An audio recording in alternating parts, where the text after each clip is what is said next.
سلامونه او نیکی هیلې قدرمن اوریدونکو دا د رادیو پاکستان اسلام آباد ایکسټرنل سرویس پښتو څانګه आवाज ده. زم تاسو کوربه سردار یوسفزی پروګرام د ادبي محفل. قدرمن اوریدونکو د نن ادبي محفل د نومیاله لیکواله افسانه نګاره مرحومه زیتون بانو بیبي پر رخ د نن ادبي محفل یو تعزیتی ناسته ده. قدرمن اوریدونکو د پښتو افسانه مور محترمه زیتون بانو بیبي چې پښتو ادب سره تړلي خلک ورته د ډېری مینې او احترام نه مور بیبي هم وایي. 2 ورځې وړاندې په 14 سپتمبر وفات شو. د هغې عمر څه 83 کلونه. هغه په 18 جون کال 1938 د پېښور په سوپید ډیری کې ستر ادیب پیر سید سلطان محمود کرا اوزیګیدا. محترم زیتون بانو بیبي پښتو ادب کې په خپل ادبي خدماتو لوړ مقام موندلی دی. د نن ادبي محفل کې نومیاله شاعران، ادیبان، استادان محترم ډاکټر عباسین یوسفزی، محترمه سیده حسینه ګل کاکا خیله، محترم اقبال حسین افکار، محترم نور الاسلام سنگر او محترمه کلثوم زیب با د مور بیبي په ژوند او ادبي خدماتو رڼا چوي. نو ورزو محترمه کلثوم زیب طرف ته چې موږ سره په دې حق خپل خیال شریک کړي. مور بیبي زیتون بانو سترګې پټې کړې د همیشه د پاره. الله دې وبخي، هغه ډیر ژوند دی ولخته روخانه کی څنګه چې هغه ستړي ستړي د دې دنیا کې په مستقل تورغي مبارزه کړې ده. د خپل فکر، د خپل سوچ، د خپل قلم جدوجہد مبارزه غي تر اخیری سا پورې جاری ساتلې. د غي شاعري، د غي افسانه، د غي ناول، د غي مضمونونه، د غي خاکي، د غي تکلونه او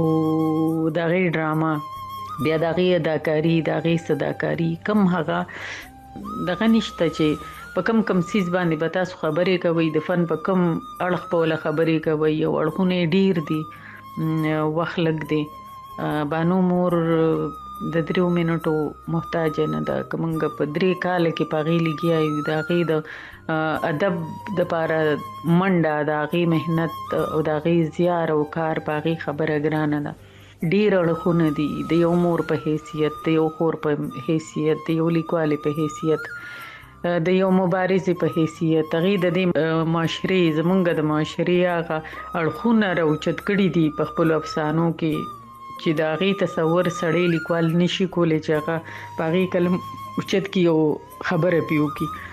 پېښلی دا غي کخې، دا غي چلمچي، دا غي د شیشې ګلاس یا شیشې کا ګلاس، دا غي د اردو بازي افسانې، دا غي د پښتو بازي افسانې باغی باندې ډیر خبرې کې دي شي، دا غي په ډرامې کې دي شي. نن موږ سره نشته، خو دا موږ وایو چې غي سترګې پټې کړې. خو تاریخ د پښتو ادب، تاریخ د پښتو ادب لیکون کې، د پښتو ادب ویون کې او شاګردان او استادان هیڅ چری به هغه هیر نه کړی شي او نه به هغه خپل ذاتی تور ځان یې ریدو تپریدي. ځکه چې هغه داسې خوره وره د پاغي پی ایچ ډي شوي دي، پاغي د دنیا مقالې لیکلي شوي دي، پاغي ام فیل شوي دي.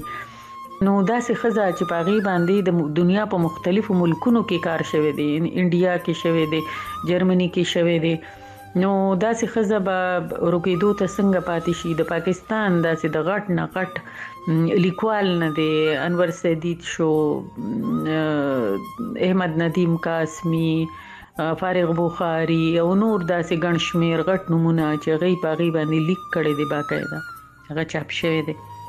نو بس زه خو به حیثیت د یو لور او به حیثیت د یو لیکوال هغې ته ډېر خراج پیش کوم. او هغه زمونږ د خویندې ادبي لښکر خال د مشاورتي کمیټې سرپرسته وه. نو په هغه حیثیت او تحیات وه. نن زه خفه شوم او ډېر مې زړه ودردېدو ځکه چې نن ما هغه پټې سترګې او ولیده او داسې خاموشه پرسکونه. انو ما زما د زړه له سچل کې د خو چې هغه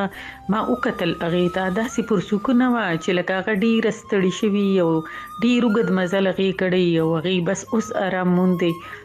ما وی چې هیڅوک دې نه جاړي او دا دې نه راویښي پرېږده چې دا آرام وکړي دې اوس سترګې پټې کړي دي. د سلیم صاحب یو شعر دی چې دا ډېر ستړی شوی دی او سترګې پټې کړي دي، نو دا سړی اوده اوده نشه ساتئ نو پرېږدئ چې سلیم دا نه راویښ نشي او دا سړی اوده اوده نشه ساتئ. نو ما یې چې دا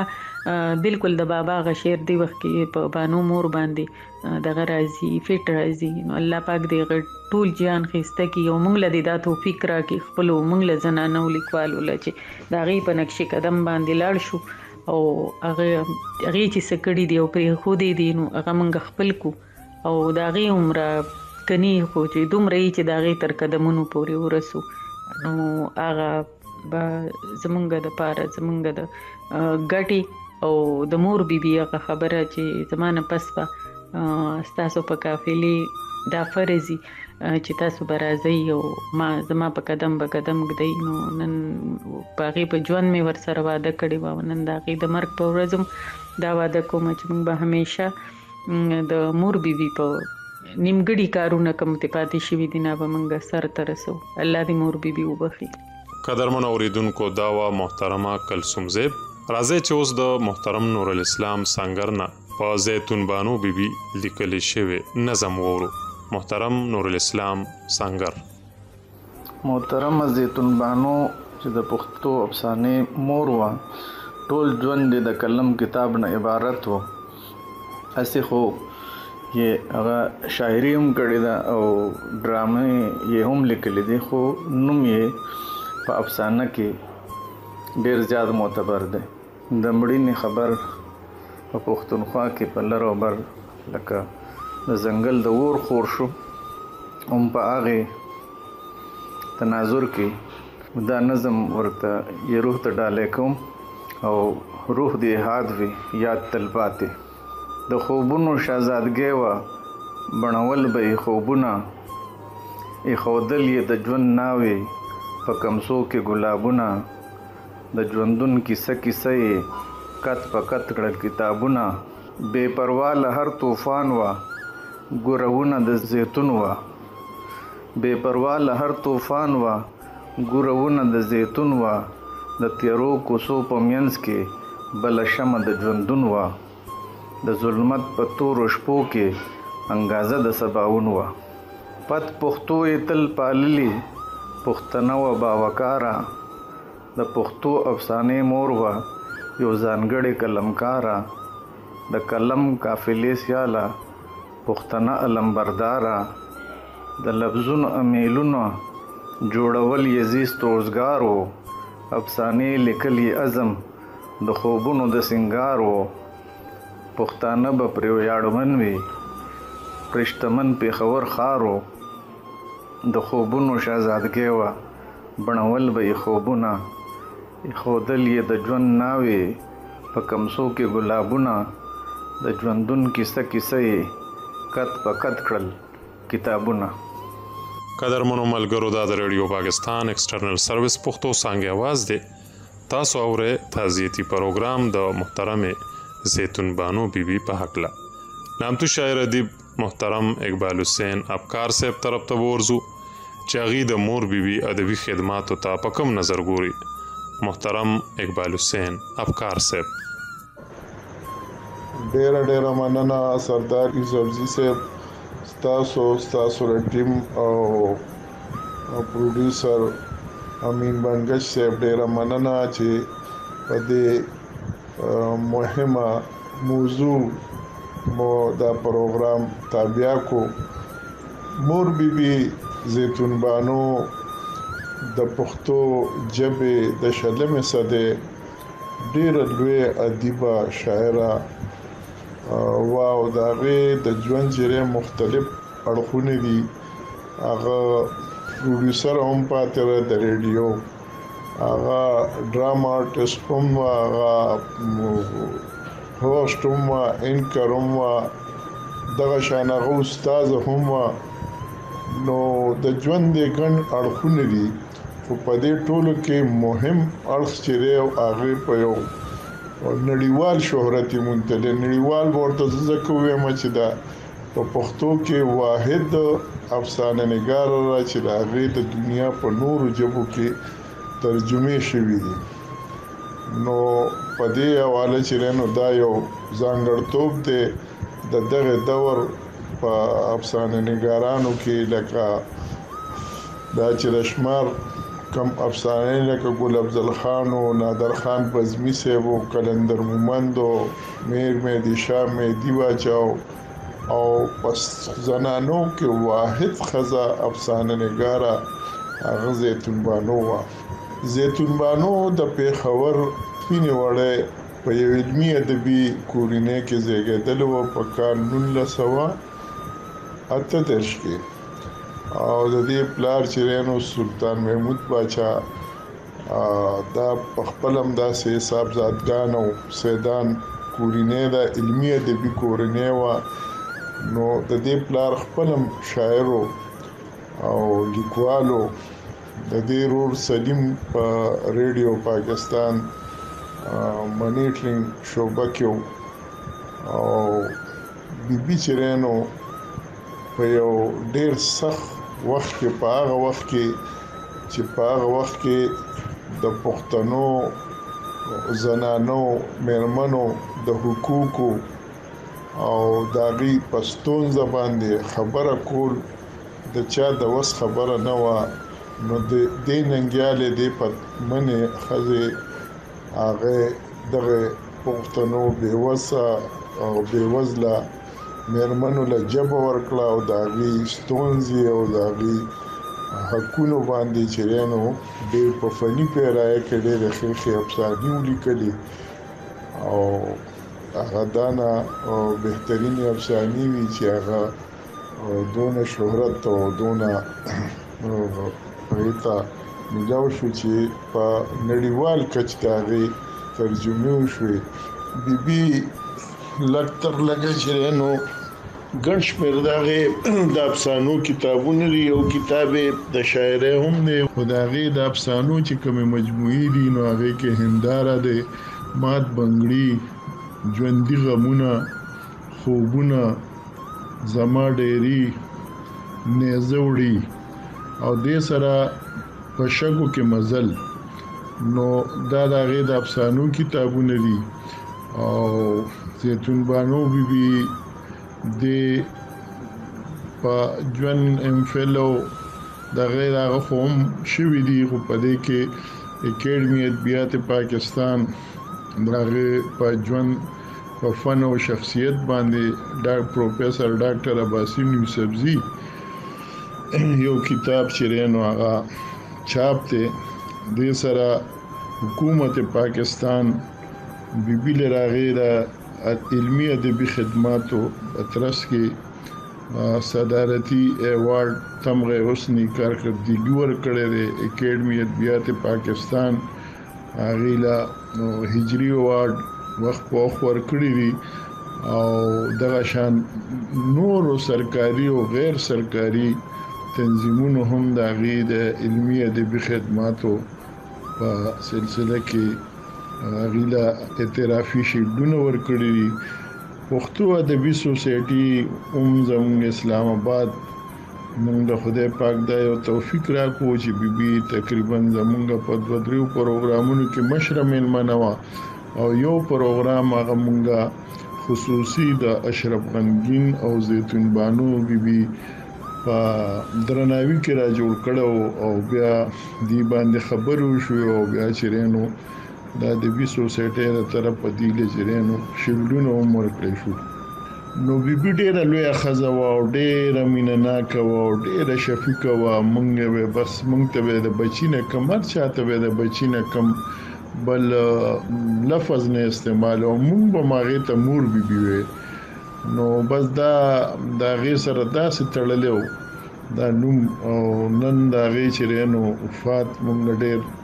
غمجن کړي وو، ډېر دردولی وو. حقه لار د موږ ټول به مرو،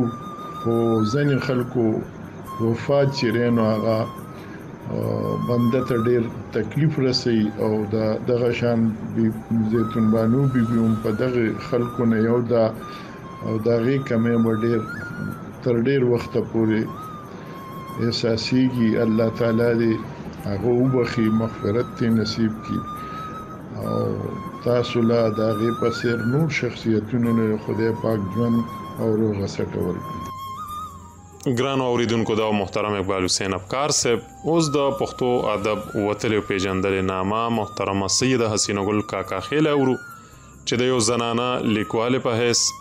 د زیتون بانو بیبي د ادبي خدماتو په هکله څه وایي محترمه سیده حسینه ګل کاکا خیله. ډیره زیاته مننه.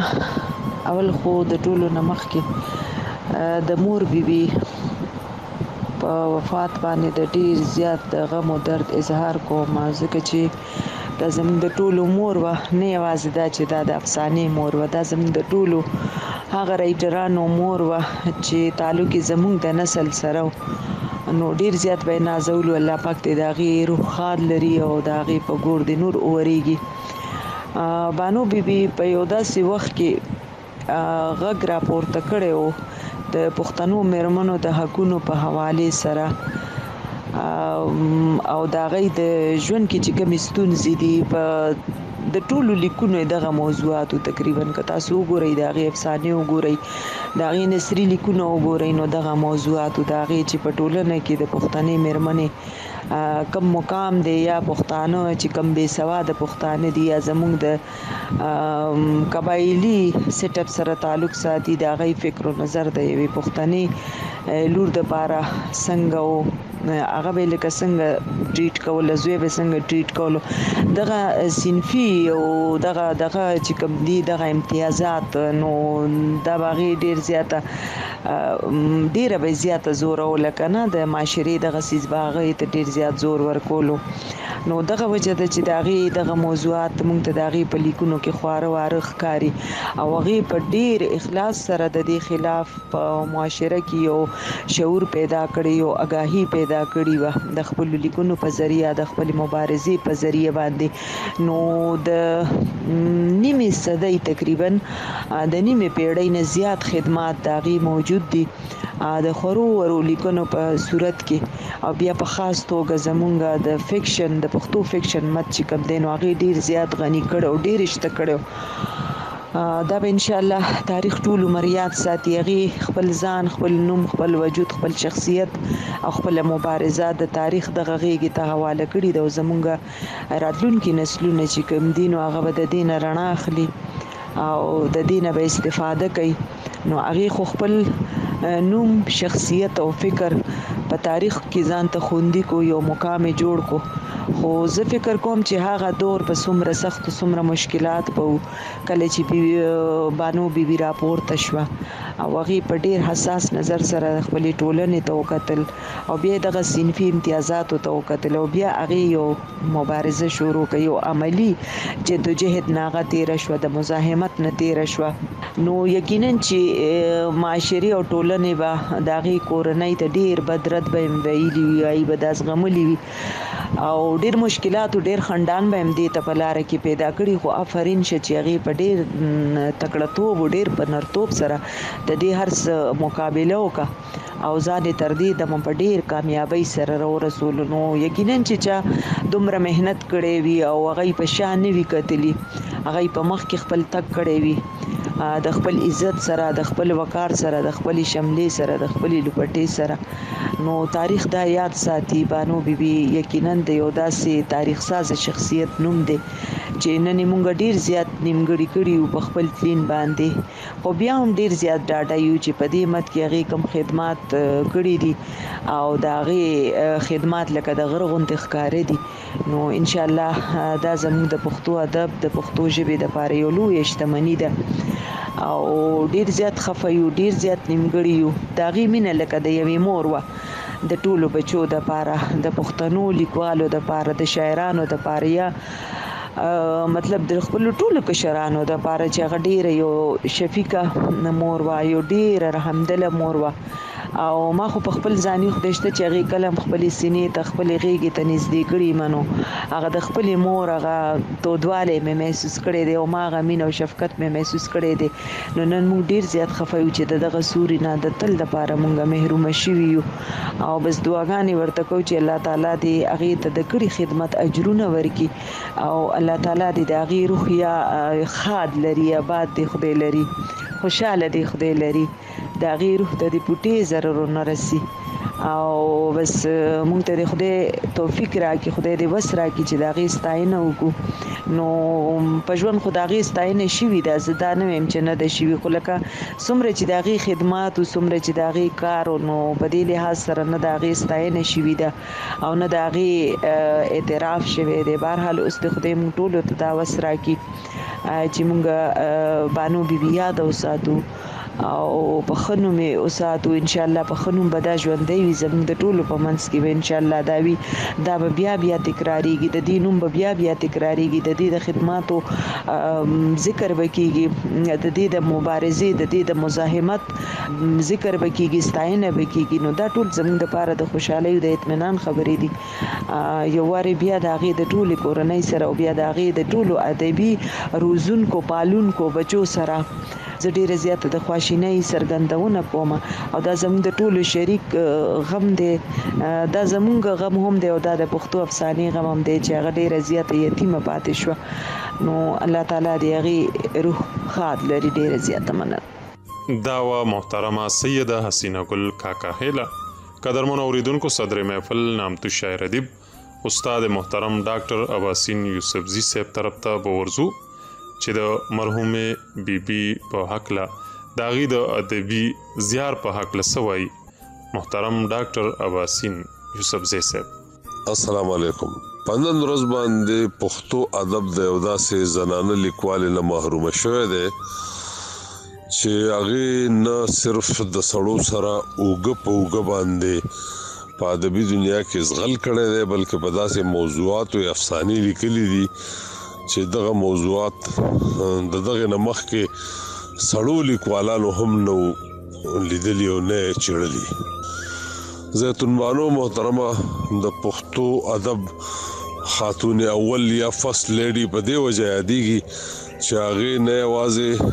په ډاډه انداز کې خپل قلم راپورته کو او په ډېر عجیب موضوعاتو باندې لیکل وکړل د معاشري د اصلاح لپاره د معاشري د پرمختګ لپاره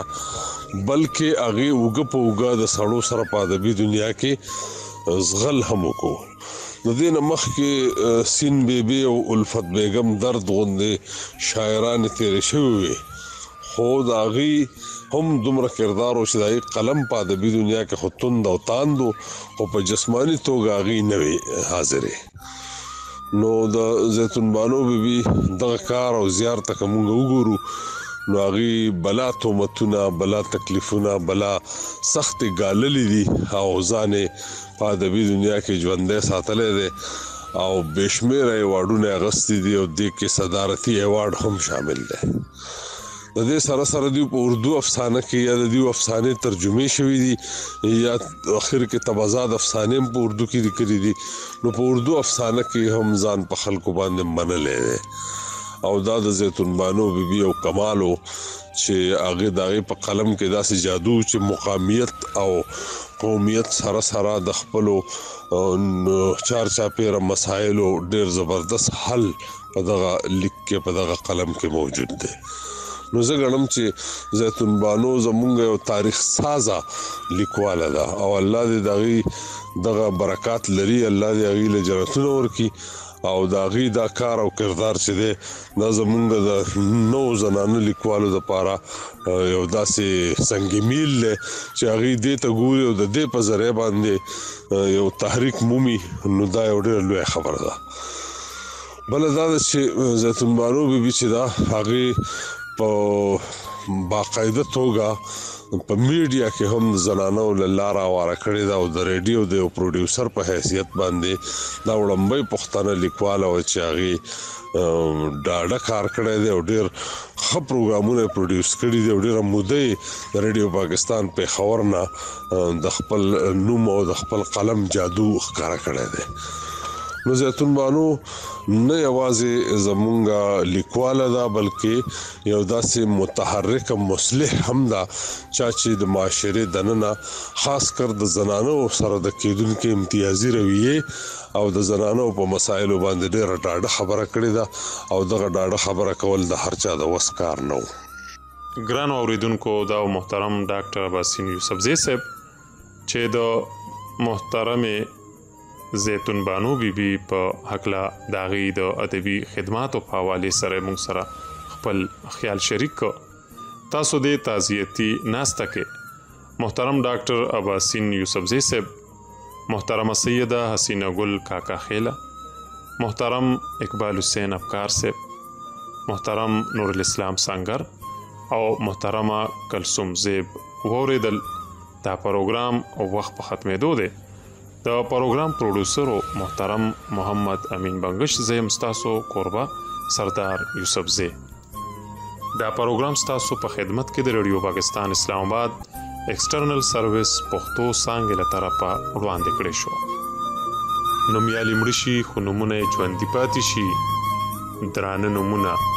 د هاغلو ابدي پاتې شي. اجازت غواړو د لوی الله په امان.